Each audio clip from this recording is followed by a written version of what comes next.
Halo semuanya, Assalamualaikum warahmatullahi wabarakatuh dan salam sejahtera untuk kita semua. Pada video ini saya akan kembali melanjutkan penjelasan tentang penilaian kinerja atau uji kinerja pada PPG Daljab tahun ini. Pada video sebelumnya saya menjelaskan tentang komponen portofolio dan pada video yang ini saya akan menjelaskan tentang komponen pelaksanaan pembelajaran. Komponen pelaksanaan pembelajaran terdiri dari dua komponen. Yang pertama adalah perangkatnya atau RPP-nya, kemudian yang kedua adalah penampilannya. Oke, kita langsung saja ke komponen yang pertama, yaitu penilaian dari RPP atau rencana pelaksanaan pembelajaran. Baik, kita mulai dari bagian awal. Nanti meskipun ini yang saya jelaskan dalam bentuk PDF, tapi pada konkretnya itu para penguji akan memberikan penilaian melalui aplikasi di dalam website ya. Oke. Akan ada nama mahasiswa, nomor UKG-nya, kemudian mata pelajaran, materi pokok, semester ya. Ini identitas yang pertama, tapi fokus kita yang utama adalah yang ini. Komponen pertama adalah tujuan atau indikator capaian pembelajaran, di mana skala penilaiannya adalah skala 1 sampai dengan skala 10, di mana 1 itu adalah sangat kurang sekali, sedangkan 10 adalah sangat baik. Oke, kita tahu bahwa proses penilaiannya ini berjenjang atau gradien dari 1 sampai 10. Oleh karena itu, kita fokus saja pada yang paling bagusnya. Karena kita tahu kalau kurang dari itu ya berarti tidak bagus. Oke, untuk kompetensi inti dan juga kompetensi dasar yang muncul atau dijabarkan pada indikator berat, apa yang harus kita lakukan? Yang harus kita lakukan agar mendapatkan nilai sangat baik adalah harus memastikan bahwa isi KI dan KD itu dapat dijabarkan dengan baik pada indikator capaian pembelajarannya. Itu yang harus kita perhatikan.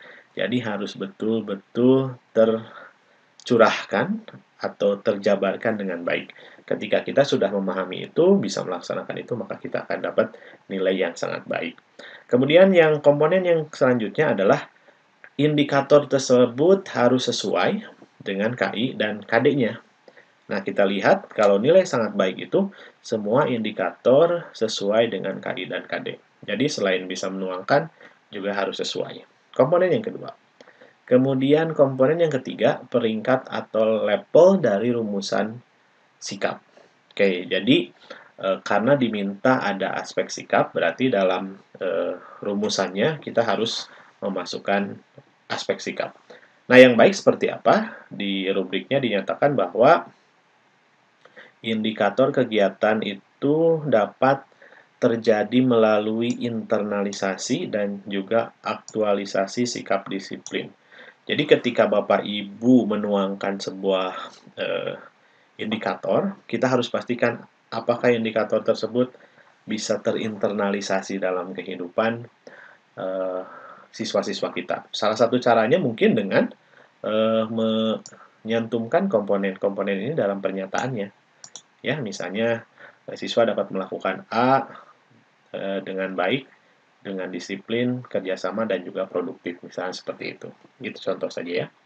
Kemudian dari segi aspek pengetahuan, nah tuntutannya, kalau pengetahuan pasti kembali lagi ke kelompok-kelompok yang ada pada taksonomi Bloom ya. Jadi sangat baik itu ketika levelnya itu sudah di atas analisis, misalnya mulai dari C4.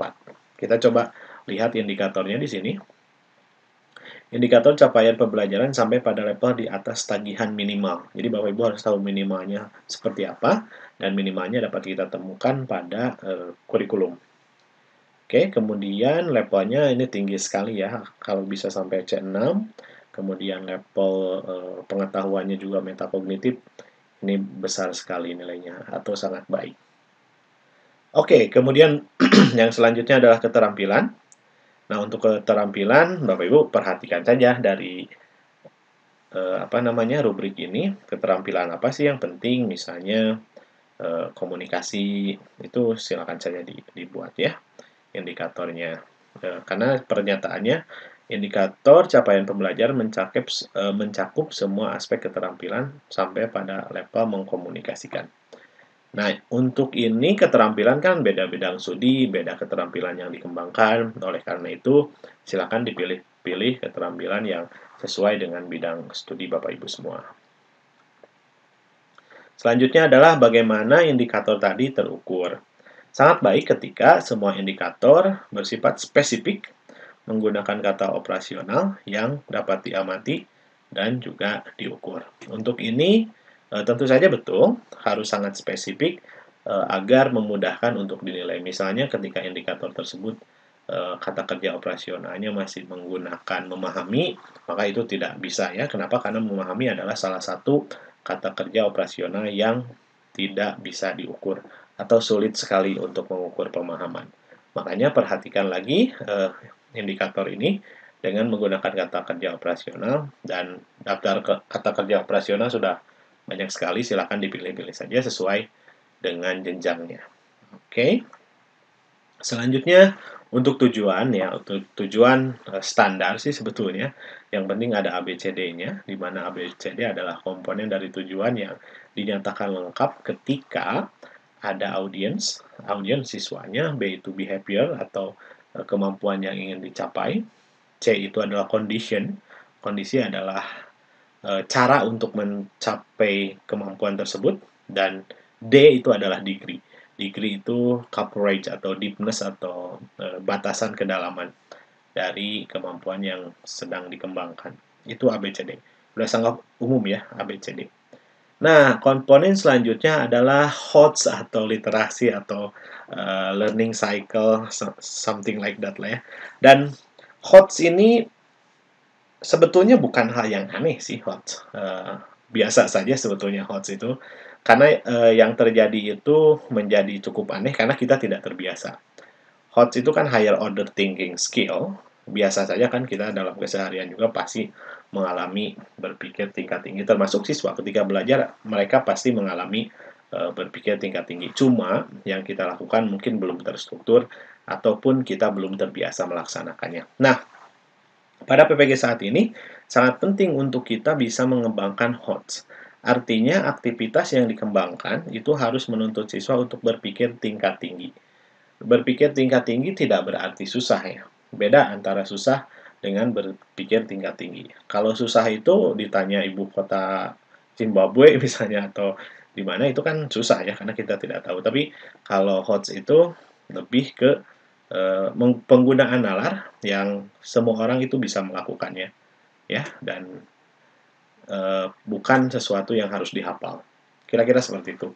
Dan sangat baik ketika rumusan tujuannya itu bisa mengimplementasikan HOTS. Nah, gimana caranya? Pilih saja kata kerja operasional yang relevan di atas aplikasi, misalnya penggunaan C3 sampai C6.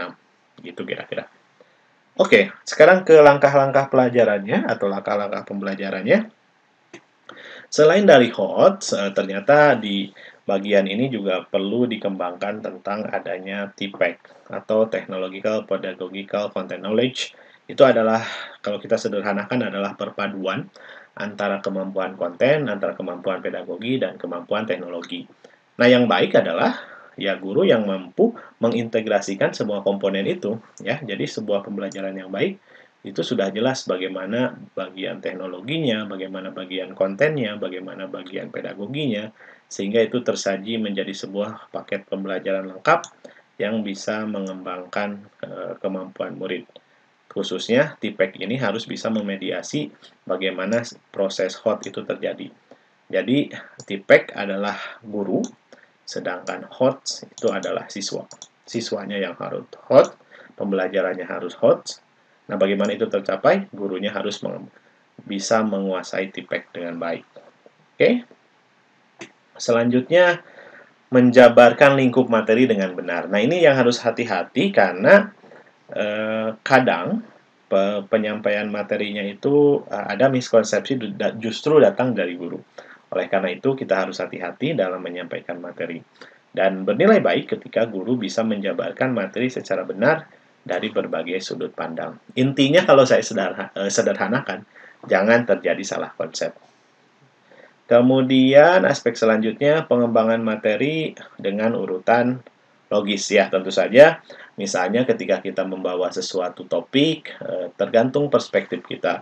Misalnya jika kita menjelaskan sesuatu yang abstrak, maka kita bisa mulai dulu dengan sesuatu yang konkret, kemudian secara bertahap dibawa ke abstrak.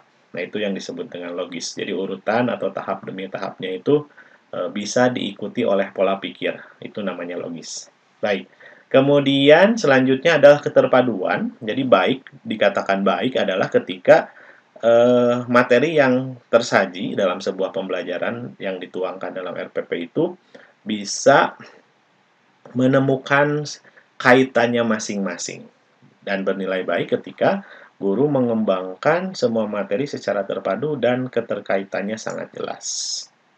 Begitu ya. Jadi keterkaitan juga penting. Kemudian ini agak langka kita lakukan ya, penyajian sumber belajar berbasis penelitian.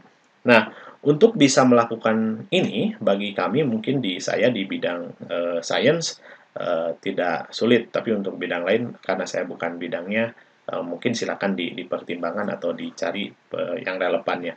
Kalau di sains ya kita misalnya untuk mendapatkan hasil-hasil penelitian terbaru, kita tinggal membuka internet saja, kita membuka jurnal, dan dari situ ditemukan informasi-informasi relevan yang hasil penelitian terbaru, dan nanti kita bisa ceritakan kepada siswa-siswa kita.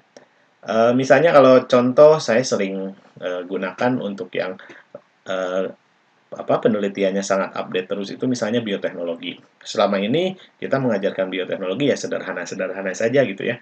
Padahal di saat yang sama agar menarik perhatian bisa juga kita mencari informasi terbaru tentang bioteknologi dan kita sampaikan kepada murid kalau terbaru itu seperti ini loh dan itu bisa menjadi menarik.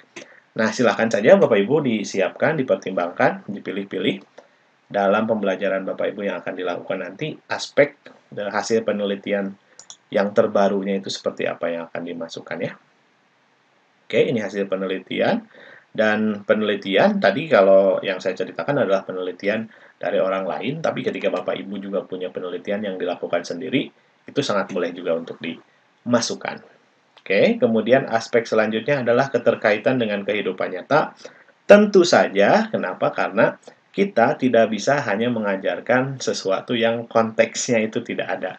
Nah, kita akan mendapatkan nilai baik ketika apa yang kita ajarkan itu relevan sekali dengan kehidupan siswa. Jadi, ilmu-ilmu yang kita pelajari atau yang siswa pelajari itu dapat diterapkan dengan kehidupan mereka secara langsung. Nah, ini yang bernilai baik. Oke, aspek selanjutnya adalah strategi atau model dengan tujuan pembelajaran. Nah, ini balik lagi ada kaitannya dengan HOTS dan TPEC.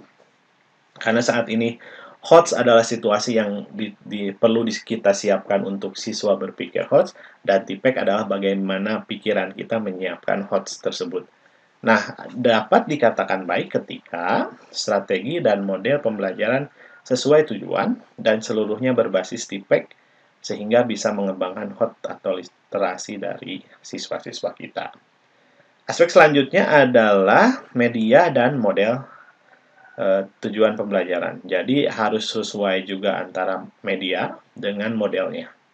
Nah, yang baik adalah alat bantu dan media sesuai dengan model dan sangat optimal menunjang tercapainya tujuan pembelajaran. Jadi secara sederhana kalau alatnya ini ya karena modelnya yang ini dipilih dan mereka cocok ya udah digunakan. Begitu pertimbangannya. Kemudian aspek selanjutnya menuju bagian akhir adalah penilaian pembelajaran atau asesmen dari pembelajarannya itu sendiri. Nah, sekarang apa sih yang diungkap? Ternyata aspeknya adalah adanya penilaian untuk menggali atau mengetahui kemampuan awal siswa. Jadi sangat penting karena diminta, Bapak Ibu harus memperhatikan pengetahuan awal siswa itu sebelum belajar seperti apa, dan akan mendapatkan nilai yang baik ketika ada aktivitas seperti ini. Guru melakukan penilaian awal menggunakan metode yang tepat, instrumen mampu menggali kemampuan awal, dan dimanfaatkan dalam proses pembelajaran. Bisa jadi Bapak Ibu misalnya melakukan kuis awal atau pretest gitu ya, tapi yang singkat-singkat saja, dan nanti hasilnya itu mungkin dengan teknologi saat ini bisa yang langsung keluar. Jadi dipilih aplikasi yang ketika sudah diselesaikan, nilainya langsung keluar dan dari situ bisa diungkap lebih jauh. Atau kalaupun tidak bentuk nilai tapi berupa pernyataan-pernyataan tentang pengetahuan siswa. Nah, setelah itu silakan dieksplorasi lebih lanjut dalam pembelajaran. Baik, sekarang kita menilainya adalah dari segi kualitas prosesnya. Kalau tadi apakah guru tahu pengetahuan awal, sekarang bagaimana kita lihat prosesnya. Untuk prosesnya, kita bisa lihat di sini bahwa penilaian yang baik itu ketika guru melakukan proses pembelajarannya pun dinilai dengan metode atau instrumen yang tepat, kemudian juga dengan penggunaan teknologi informasi yang baik. Jadi selama proses berlangsung mungkin Bapak Ibu punya sejenis daftar cek atau daftar checklist sehingga bisa daftar checklist itu digunakan saat Ibu Bapak misalnya berkeliling saat siswa-siswa beraktivitas. Nah, itu silakan saja. Dan kalaupun pembelajaran online saat ini itu bisa-bisa saja dengan banyak teknologi yang bisa digunakan. Ketika siswa-siswa beraktivitas kita tinggal lengkapi informasi-informasi yang kita perlukan untuk menilai bagaimana proses pembelajarannya berlangsung. Kira-kira begitu. Nah, sekarang kita ke bagian selanjutnya. Ini masih tentang penilaian.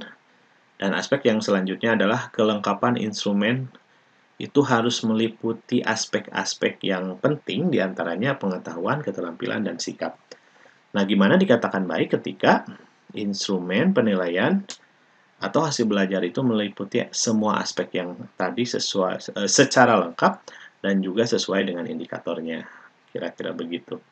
Dan selesai nanti penguji memberikan nilai dan Bapak Ibu sebagai peserta tinggal ditunggu saja akan mendapatkan nilai berapa dari segi RPP-nya.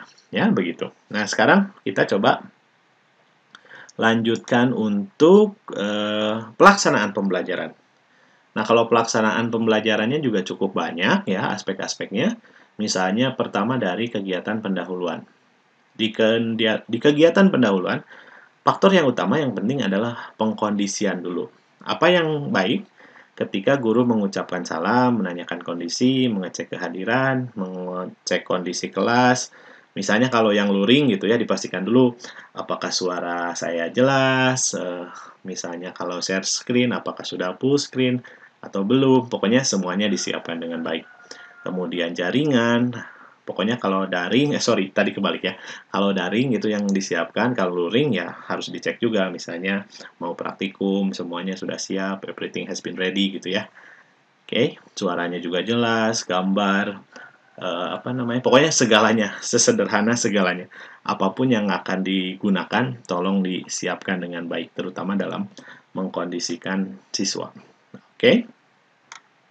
Aspek selanjutnya adalah memotivasi. Nah, ini yang kadang terlewat. Jadi guru itu kadang hanya menyampaikan hari ini kita belajar ini ya sudah gitu ya. Sedangkan perlu juga untuk memotivasi, di mana memotivasi ini sangat penting sehingga siswa bisa antusias. Dan cara untuk memotivasi itu banyak hal, bisa dikaitkan misalnya dengan cita-cita siswa, bisa dikaitkan dengan hobi siswa, bisa dikaitkan dengan kehidupan keseharian. Misalnya kalau di saya belajar fisika gitu ya, kemudian belajar matematik, terus mereka nggak suka, saya bilang bahwa ini sangat penting. Kenapa? Ketika kamu punya cita-cita jadi dokter misalnya, ketika kuliah ini akan dipelajari lagi, jadi harus juga kita kuasai. Karena kalau misalnya mau jadi dokter, fisika atau matematikanya jelek, ya nggak bisa juga gitu. Karena kan nanti tidak lolos dalam seleksinya. Nah, kira-kira begitu. Itu juga salah satu bagian dari motivasi. Saya berikan contoh sederhananya seperti itu. Kemudian untuk apersepsi adalah kita harus pahami dulu bahwa apersepsi itu adalah suatu kondisi yang guru lakukan untuk menjadikan siswa kita siap belajar. Caranya bisa apapun. Bisa bertanya, bisa act out, bisa menunjukkan fenomena, bisa banyak hal ya pokoknya. Dan kita dapat nilai baik dalam instrumen ini ketika guru itu mampu melakukan apersepsi sehingga materi itu engage dengan student atau connect banget gitu atau kena banget ke arahnya. Nah, itu apersepsi yang baik. Jadi, yang baik seperti apa? Guru harus bisa melakukan hal tersebut. Caranya bisa apapun, ya. Mau demo, mau nanya, apapun. Selama ini selalu apersepsi pengetahuan awal. Tidak begitu juga ya, bisa apapun. Yang penting siswa siap setelah apersepsi itu disampaikan. Oke, lanjut. Tujuan pembelajaran, nah atau indikator yang harus mereka capai. Yang baik itu adalah disampaikan dengan baik, kemudian juga dimediasi, misalnya ada tayangannya, kemudian juga bisa ditinjau ketercapaiannya. Tapi yang saya ingin sampaikan di sini adalah selain dari tujuan ini harus ditayangkan atau dapat dilihat dengan jelas. Satu lagi yang sering terlewat adalah bagaimana bahasanya itu disampaikan. Yang sering terjadi adalah bahasa akademis atau bahasa guru yang untuk murid itu sangat tidak tertarik. Jadi misalnya dengan redaksional, siswa dapat ini. Oke, secara tertib administrasi oke, tapi untuk siswa itu nampaknya kurang engaging, kurang mengikat mereka. Mungkin bahasa tujuan itu bisa dirubah sedikit gaya berbahasanya sehingga menjadikan siswa itu lebih tertarik. Ya, jangan terlalu kaku dengan bahasa akademis atau bahasa-bahasa guru. Kadang kalau kita perhatikan muridnya juga nggak nyimak-nyimak banget gitu ya, ketika bahasa tujuannya terlalu berat. Jadi kalau untuk tertib administrasi dalam RPP ya gunakan bahasa-bahasa akademisi atau bahasa-bahasa guru, tapi ketika live dalam sebuah kelas buatlah tujuan yang lebih menarik, yang lebih engaging, ya kira-kira begitu. Oke. Selanjutnya tentang pentingnya ini mirip juga dengan motivasi, jadi tetap ini adalah konteks kehidupan sih yang lebih utama. Because karena ada sesuatu yang beyond dari pelajaran, terutama adalah untuk menjadikan literate. Jadi kita tahu pentingnya kenapa harus belajar itu. Nah, ini juga harus kita tekankan kembali. Ini penting karena silakan saja, karena bidang studi kan macam-macam ya, sesuaikan dengan karakteristik bidang studinya masing-masing. Oke, sekarang kita lanjutkan ke garis besar pembelajaran.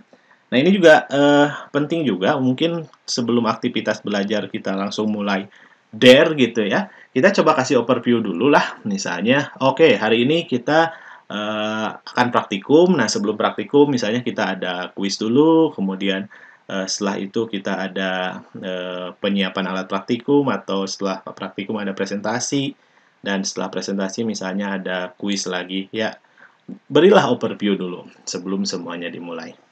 Ini ya gambarannya. Jadi kalau kita lihat nilai baiknya adalah guru memberikan overview atau garis besar kegiatan pembelajaran secara jelas, lengkap, dan juga dikaitkan dengan pembudayaan karakter. Ya, dalam hal ini misalnya ya kalau sudah praktikum harus wajib nyuci lagi, harus dikembalikan lagi ke alat ke tempatnya gitu ya. Itu bisa juga. Oke, kemudian memeriksa kemampuan awal, ya ini karena tadi sudah dituangkan di RPP, berarti aktivitas pengetahuan awal itu harus dicek juga. Oke, nah sekarang ini juga sama berkaitan dengan yang sebelumnya. Intinya guru pemahaman materinya harus benar dan jangan sampai terjadi salah konsep, ya. Kemudian keterampilan yang benar. Nah, ini juga harus diperhatikan oleh Bapak Ibu guru semua. Misalnya kalau kami di Science, bagaimana menggunakan mikroskop, bagaimana menimbang, bagaimana menuangkan larutan, nah itu juga harus diperhatikan. Nah, ada kalanya dalam hal pembelajaran, ternyata Bapak Ibu yang harus menunjukkan dulu. Nah, karena ketika UKIN Bapak Ibu misalnya lagi disorot gitu ya, nah ini juga harus diperhatikan dengan betul, jangan sampai proses pendemonstrasiannya itu salah juga atau keliru lah. Kalau salah agak terlalu kurang pas ya. Bisa jadi ada kekurangan-kekurangan. Makanya tolong diperhatikan jika ada proses keterampilan yang akan ditunjukkan. Misalnya kalau di olahraga menendang bola atau apa gitu ya, atau teknik meninju atau apa itu harus betul-betul diperhatikan, jangan sampai salah ya. Oke, selanjutnya adalah perilaku positif terhadap materi. Nah, gimana yang baik? Itu guru harus menunjukkan sikap positif terhadap materi pembelajaran dengan konsisten dan juga mengajak siswa untuk sama-sama positif terhadap apa yang akan mereka pelajari. Kira-kira begitu ya. Kemudian juga urutan yang secara sistematis dan logis, ini juga tadi sama aspeknya dengan yang di RPP. Kita harus mengajar dengan logis, tahap demi tahapnya jelas. Dan selanjutnya juga ini sama dituangkan dalam RPP tentang keterpaduan. Apakah materi itu sudah disusun secara terpadu ya, dan tidak ada yang kontradiktif antara satu materi dengan yang lainnya. Baik, selanjutnya adalah tentang konteks kehidupan nyata. Ya, ini sudah jelas sih nampaknya. Jadi silakan digunakan konteks kehidupan nyata. Tipek juga sama, jadi di bagian sebelumnya saya sudah jelaskan. Jadi kita bisa cepat saja. Kesesuaian sintaks. Nah, ini mungkin harus penting kita perhatikan. Kenapa? Karena terutama model. Model itu ada sintaksnya, ada tahapannya. Dan ketika kita sudah menyatakan satu jenis model, maka sintaksnya itu harus benar-benar mengikuti sehingga kita konsisten terhadap model itu. Misalnya kita mengambil siklus belajar atau learning cycle, yang berapa C yang kita gunakan, nah kita harus ikutin tahap demi tahapnya, gitu ya. Selanjutnya adalah guru melakukan assessment for learning atau assessment as learning. Jadi intinya gimana belajarnya mereka itu, assessment yang digunakan itu bisa menjadi bagian juga untuk siswa-siswa belajar. Nah, dapat mendapatkan nilai yang baik ketika guru melakukan assessment, baik S atau for learning ini sesuai dengan instrumen yang tepat dalam menilai hasil proses pembelajaran.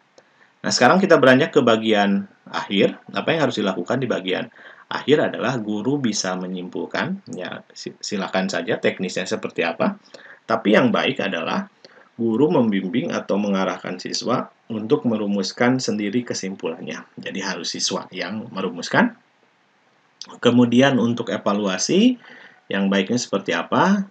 Guru melakukan penilaian evaluasi dengan metode atau alat yang sesuai atau instrumen yang sesuai.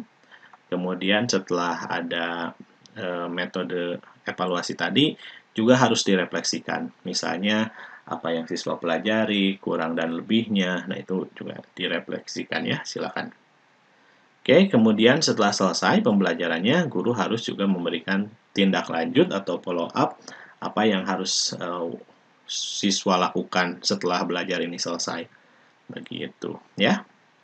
Nah, ini kalau untuk yang ini saya tidak akan terlalu tekankan terlalu banyak ya, karena ini sangat sangat relatif sekali cara menilainya gitu ya. Jadi antara satu asesor dengan asesor yang lain ini relatif, karena untuk menilai kepribadian itu relatif. Tapi yang bisa saya sampaikan adalah silakanlah lakukan yang terbaik dengan memperhatikan juga aspek kepribadian, misalnya tutur kata kita sesuai, kemudian pilihan kata, kemudian juga kata-kata yang digunakan sesuai dengan umurnya anak, kemudian juga bahasa Indonesianya yang baik gitu ya. Karena ini agak-agak lucu juga dari segi aspek yang dinilai. Misalnya guru menampilkan wajah yang ceria. Oke, silakan ya disiapkan seceria mungkin. Kemudian juga perhatian terhadap siswa ya tentu saja ya, kita harus sangat perhatian kepada siswa. Kemudian ini yang sangat relatif sekali ya. Jadi keserasian berbusana silakan saja lah ya. Karena gaya satu orang dengan orang yang lain itu berbeda sekali. Kemudian juga ada menginspirasi, memotivasi, satu sudah ya tadi dijelaskan. Berwibawa, ya tentu saja ya. Dengan penggunaan kata santun dan juga artikulasi yang baik agar kita terlihat berwibawa. Nah, jangan hanya terlihat sih, tapi harus betul-betul berwibawa ya. Kemudian guru perilaku yang disegani, ya ini juga relatif ya, karena gaya mengajar itu beda-beda. Ada yang keras, kaku gitu ya, tapi ada juga yang mungkin tidak seperti itu. Makanya untuk ini relatif sekali. Silakan, lakukan yang terbaik menurut penilaian masing-masing ya. Bagaimana menurut Bapak Ibu terbaiknya itu seperti apa untuk aspek ini. Penampilan diri yang tenang ya tentu saja kita harus tenang ya, kemudian adil dan objektif, tentu ya kita harus adil dan objektif. Ketegasan juga silakan diperhatikan, kemudian percaya diri diperhatikan, kemudian, aspek selanjutnya ini ya penuh panggilan jiwa katanya ya. Jadi, silakan juga di antaranya ini harus sigap ya terhadap, kemudian antusias, kemudian memberikan bantuan kepada siswa secara ikhlas. Gimana menilai keikhlasannya? Tapi ya sudahlah, anyway, this is the instrument, so just use it. Oke, kemudian ada aspek samaptanya, ini sudahlah ya, pokoknya, ini katanya guru harus berpenampilan bugar, kemudian juga ramah, berempati, dan penilaiannya selesai. Tapi overall seperti ini ya Bapak Ibu, untuk aspek sosial, kepribadian, kesamaptaan itu sangat relatif sekali gitu ya, karena beda budaya, beda gaya. Makanya silakan saja dilakukan yang terbaik. Yang bisa saya sarankan adalah lebih ke penampilan mengajarnya yang utama tadi. Jadi bagaimana kita mengintegrasikan sebuah pembelajaran yang baik, di mana saat ini dalam PPG kita harus bisa membelajarkan yang hot. Jadi pembelajaran yang hot itu siswa yang lebih aktif, di mana aktivitasnya itu mengajak siswa untuk berpikir lebih tinggi, misalnya memecahkan masalah, membuat produk, atau menemukan solusi, kira-kira seperti itu. Dan agar bisa memfasilitasi terjadinya HOTS, maka kita harus menguasai komponen dari TPEC. Kira-kira seperti itu. Baik Bapak Ibu, nampaknya cukup dulu untuk penjelasan tentang instrumen penampilan pembelajaran yang cukup panjang ini. Dan sekali lagi saya berharap Bapak Ibu diberikan hasil terbaik untuk UKIN-nya. Dan tentu saja tujuan utamanya adalah lulus kegiatan PPG-nya juga dengan baik, sesuai harapan masing-masing. Mungkin begitu saja untuk video hari ini, semoga bisa membantu dan memberikan gambaran tentang aspek penilaian pada kegiatan UKIN PPG Daljab. Saya akhiri video ini, wassalamualaikum warahmatullahi wabarakatuh.